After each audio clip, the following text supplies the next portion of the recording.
NJP station থেকে কাঞ্চনজঙ্ঘা, এটা কি মানে ভাবা যায়? এটা ভাবা যায় অবশ্যই। তো আমরা মানিকগঞ্জে যাওয়ার জন্য এখন নেমে গেলাম ঘুম স্টেশনে। যে কোনো ঠান্ডার জায়গায় কিন্তু এই গরম ম্যাগি কোনো কম্পিউটার নেই। এভারেস্টের বেস ক্যাম্প থেকে শুরু করে দার্জিলিং। সান্দাকফু ছাপোষা বাঙালির কাছে যা এভারেস্ট বেস ক্যাম্প পৌঁছানোর মতোই সমান মহত্ব রাখে। 11,930 ফিট উচ্চতায় পৌঁছানোর বাসনায় আমি, সুস্মিতা, রাজ আজ বেরিয়ে পড়েছি। শিয়ালদা থেকে ধরছি উত্তরবঙ্গ এক্সপ্রেস, গন্তব্য নিউ জলপাইগুড়ি রেল স্টেশন। আজকের ব্লগে আমাদের যাত্রা সান্দাকফুর বেস ক্যাম্প মানিকভঞ্জন পর্যন্ত।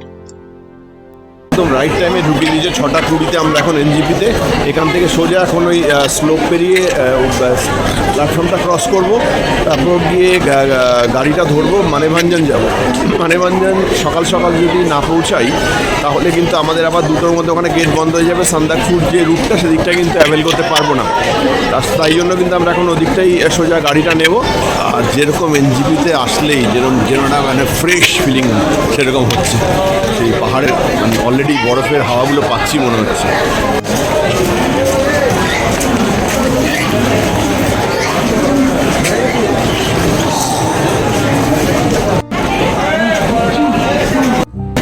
কেমন লাগছে বাবু ওয়েটগুলো তুলে বল?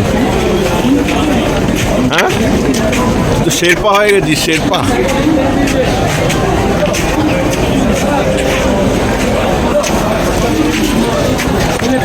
এখন এনজেপি স্টেশনে দাঁড়িয়ে আছি আর এখান থেকে কাঞ্চনজঙ্ঘা দেখা যাচ্ছে। এটা শুধুমাত্র নভেম্বরেই পসিবল, সেই জন্যই কিন্তু এই টাইমটাকে আমরা বেঁচেছিলাম। ভিডিওতে দেখাচ্ছে, একটু জুম করি। এটা এনজেপি স্টেশন থেকে এই অবস্থা। আশা করছি সান্দাকফু থেকে খুব ভালো ভিউ দেখা যাবে। কিরকম লাগছে বলো, জোরে বলো। ওটা তো একটা ভাগ্যের ব্যাপার, তো ভীষণ ভালো লাগছে, একটু মজা হচ্ছে কাঞ্চনজঙ্ঘা দেখতে পেলাম। আমি সেই ট্রেন থেকে নেমেই কাঞ্চনজঙ্ঘা দর্শন, এর থেকে ভালো আর কি হতে পারে। ও দেখ কেমন লাগছে, দেখলি কি? হ্যাঁ, দেখ তোর পিছনে কাঞ্চনজঙ্ঘা। এখন দাদা চললে আমাদের গাড়ি লেট হয়ে যাবে। জোরে বল। আর যাদের না চললে আমাদের সব কিছু লেট হয়ে যাবে। তুই তো নিজেই শেরপা হয়ে গেছিস।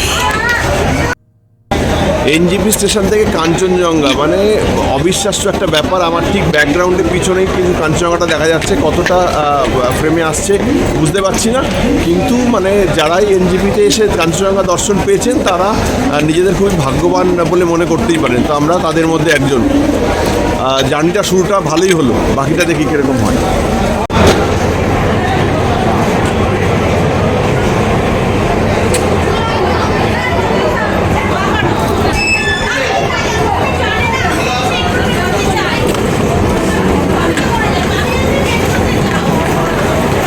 এসে গেছি এখন এনজিপি স্টেশনের বাইরে। এখন ঠিক স্টিম ইঞ্জিনটা যেখানে রাখা আছে একটা স্ট্যাচু হিসাবে, ওল্ড স্টিম ইঞ্জিন, এখানে একটা ফেভারিট ছবি তোলা স্পট।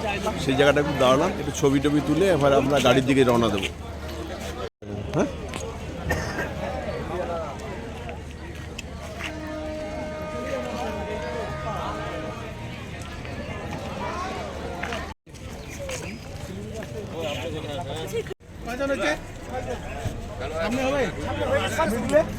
মিটলে হবে, বসো। 350 টাকা কিন্তু।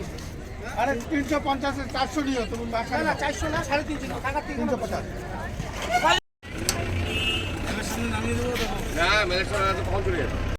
এখন দাঁড়িয়ে আছি, এখন সময় ঠিক সকাল 7:06। আমরা দাঁড়িয়ে আছি এনজিপি স্টেশনের বাইরে, যেখানে শেয়ার্ড গাড়িগুলোর যে গাড়িগুলো যেখানে দাঁড়ায়, যে পার্কিং, সেখানে অনেকগুলো গাড়ি, পার্সোনাল গাড়িও আসছিল বা ফেরত রিটার্ন যে দার্জিলিংয়ের দিকে সেই গাড়িও আসছিল। কিন্তু আমরা শেয়ার গাড়িটা নিলাম, কেন এই ট্যুর আমরা ডিসাইড করেছিলাম একদম র্যাশনাল খরচা করবো, এবং যেটা আমরা করিও। যদি কেউ সত্যিকার ট্রাভেলার হয় বা যদি সে ট্রাভেল ব্লগের জন্য বা পার্সোনালি যদি অনেক বেশি করে ট্রাভেল করতে চায়, তাহলে কিন্তু একটা র্যাশনালিটি মেনটেন করতে হয়।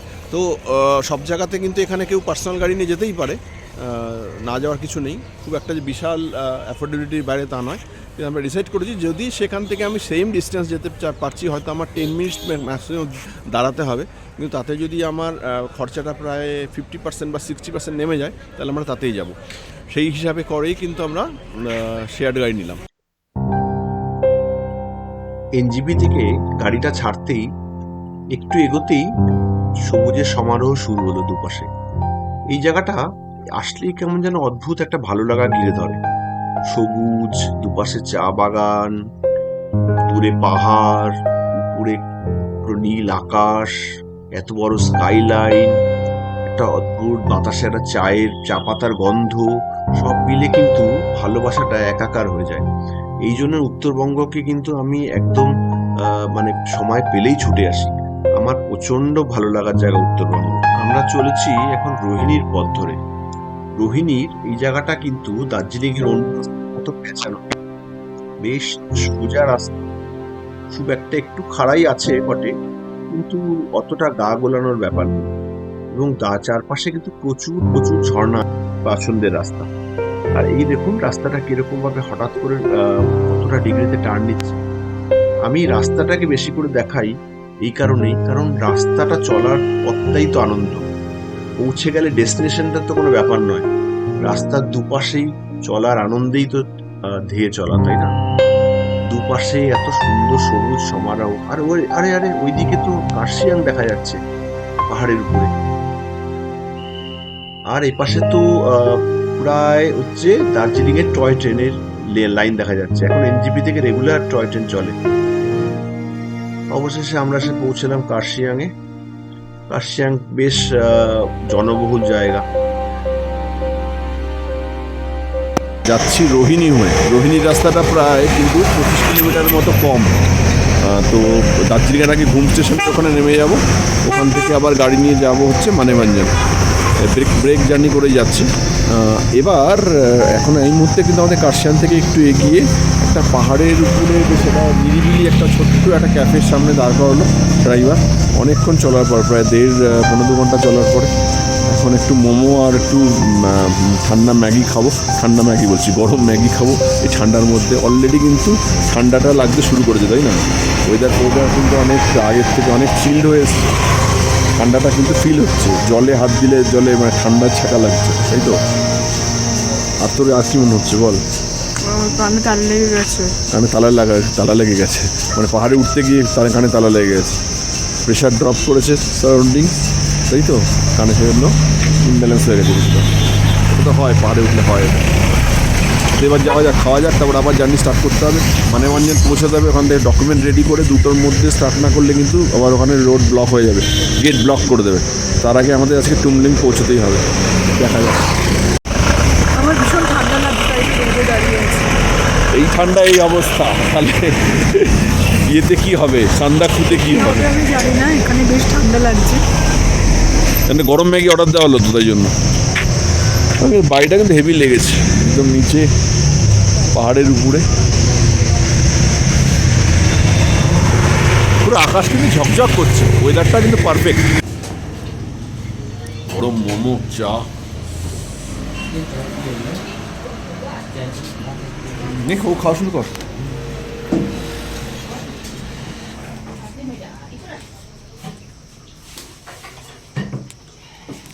কেমন স্যুপ, ম্যাগি, লোকে চায়।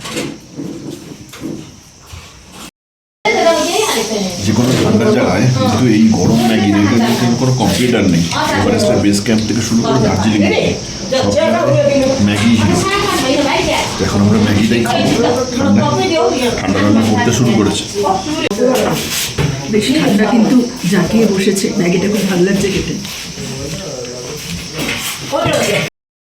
তো আমরা মানিভঞ্জন যাওয়ার জন্য এখন নেমে গেলাম ঘুম স্টেশনে। ঘুম সবাই জানে পৃথিবীর হাইয়েস্ট হচ্ছে যে রেল স্টেশন। তো একটা বেশ এক্সাইটমেন্ট হচ্ছে, এখানে টয় ট্রেনটা দাঁড়িয়ে আছে, টয় ট্রেনটা স্টেশনে যাবে। আমরা কিছু ছবিও তুলে নিলাম সেখান থেকে। এবার আমরা ওই ঘুম স্টেশনের ঠিক উল্টো দিকে একটা গলি আছে, সেদিক থেকে গিয়ে মানে শেয়ার গাড়ি ধরবো, সেটা মানিভঞ্জনে যাবো।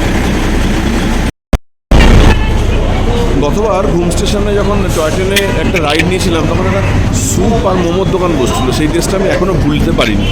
কিন্তু সেটা আছে নাকি এখন গিয়ে।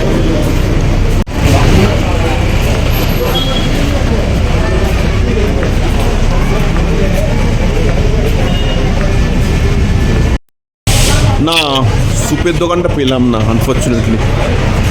ক্রেজি কর্ন বিক্রি হচ্ছে, কিন্তু সেই স্যুপের টেস্টটা কিন্তু আমি এখনও ভুলতে পারছি না, কিন্তু এখনও জিভে লেগে আছে। স্যুপের টেস্টটা আনফর্চুনেটলি পেলাম না।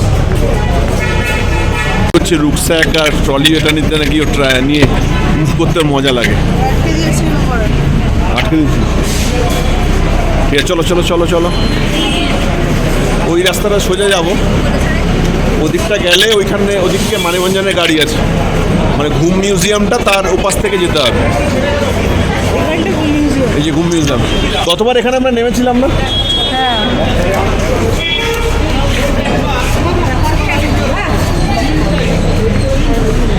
হ্যাঁ, এখানে স্যুপ খেয়েছিলাম, মোমো স্যুপ, কিন্তু সেটা পেলাম না। এবার বুঝলাম দেখি ও পাশে গিয়ে এখন গাড়িটাকে ধরতে হবে। পাশে 2টো অবধি লাস্ট টাইম, টাইম প্রেশারই আছি। লম্বা জ্যাম পড়ে গেছে রাস্তায়। মানিভঞ্জন যাওয়ার ট্যাক্সি স্ট্যান্ড, ঘুম স্টেশন থেকে এখানে কথা বলি। এখান থেকে ঘুম স্টেশন থেকে সুখিয়া অবধি কিন্তু 50 টাকা নেয়, তারপর ওখান থেকে সুখিয়া থেকে আবার মানিভঞ্জন যেতে 50 টাকা নেয়। কিন্তু সেই অতক্ষণ ওয়েট করার মতো সময় নেই আমাদের, প্রায় অলরেডি বেজে গেছে 11টার কাছাকাছি। আমরা একটা টাইম প্রেশারে আছি। এখান থেকে একটা অনেক দর করে 1000 টাকায় একটা রিজার্ভ গাড়ি করলাম, মারুতি ভ্যান, সেটা আমাদের পৌঁছে দেবে মানিভঞ্জন। বলছে রাস্তাটা খারাপ, রাস্তায় যেতে নাকি একটু সময় লাগতে পারে, জানি না। টাইম প্রেশারই মনে হচ্ছে এখন। তাড়াতাড়ি সামনে বসো।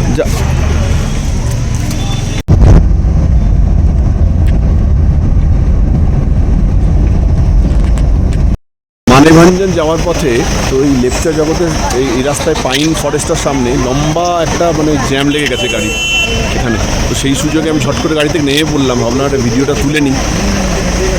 সব পাইন ফরেস্টের জঙ্গল, পাইনের জঙ্গল, আর অসাধারণ সব দৃশ্য। প্রচুর রিলস অলরেডি হয়েছে এটা নিয়ে। আমি আর নতুন করে রিলস বানাতে চাই না এটা নিয়ে, কিন্তু জাস্ট একটা ভিডিওতে তুলে রাখলাম।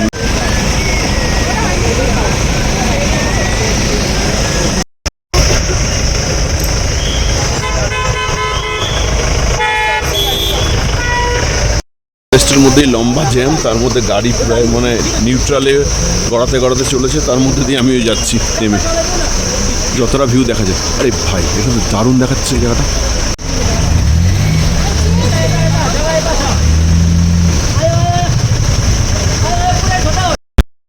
জায়গাটা একটু মিস্টিক, একটু ছায়ায় ঘেরা, একটু রহস্যময়, স্পেশালি পাইন ফরেস্টের জায়গাটা। তো আগেও এসছি, এবারও জাস্ট লোক সামলাতে পারলাম না, গাড়ি থেকে নেমে একটু ভিডিও নিয়ে নেওয়ার। যাওয়া হয় ভালোর জন্য, জ্যামটার জন্য একটু নেমে ভিডিও নিয়ে নেওয়া হলো আর কি। আমরা এখন ঢুকছি সুখিয়াতে, সুখিয়া টাউনে। সুখিয়া টাউনে হঠাৎ করে কিন্তু চতুর্দিক থেকে মেয়ে গেছে, পুরো জায়গাটা পুরো ঘন ছায়ায় ঢেকে গেল। মেঘগুলো বেজেও বেড়াচ্ছে, উপরে দেখা যাচ্ছে। একটু আগে পুরো ঘুম স্টেশনে ওখানে রোদ ঝলমাল করছিল, এখানটা আবার এরকম একটা মেঘ।